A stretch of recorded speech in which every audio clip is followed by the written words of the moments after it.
Hey YouTube, Untamed here. Figure it's been a little while since I made my last video, let alone the GT350R. So I figured I'd shoot one and talk about the GT500 a little bit.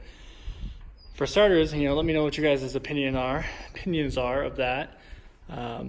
Obviously the GT500 is the better performing vehicle in all aspects. I think it's safe to assume that, right?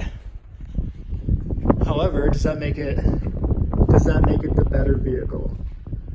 So I think there's a few things that I do like about the GT350R better than the 500. Obviously I have a bias because I own this, so keep that in mind. But really I think it's something that we've all heard so far, and that is the whole manual transmission bit. So the fact that the GT500 as of right now does not come in, or they do not offer a manual transmission, that's a huge deal.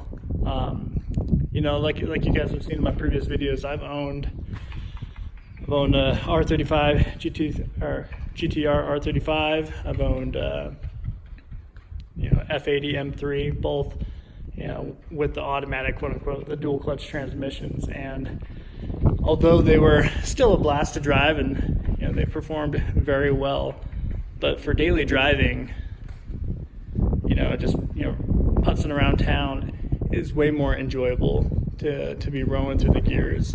I know I'm not the first to say that, and I will not be the last to say it, but it is absolutely true how much of a deal that makes.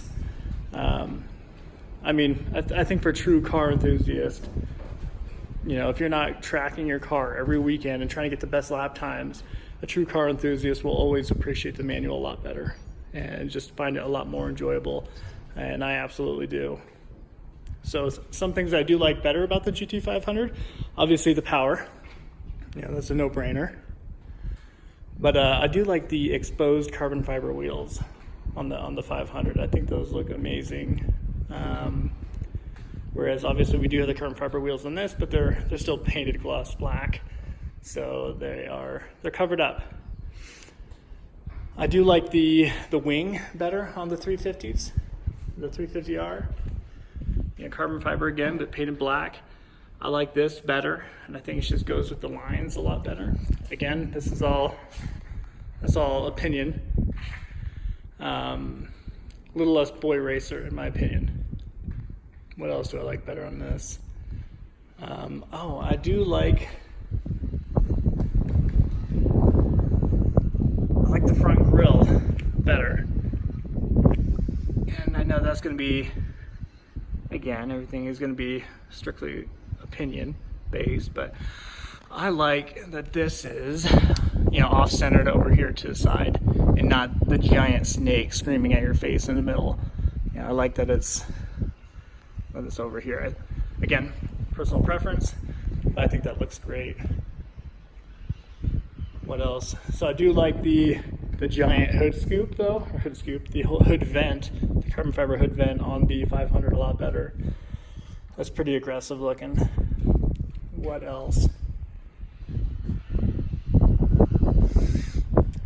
I think that might be it just for, I think with the 500, if I recall correctly, the 500 doesn't have this little inlet here, this air inlet. And hopefully I'm not remembering that incorrectly, but I personally like that a whole lot on the 350s.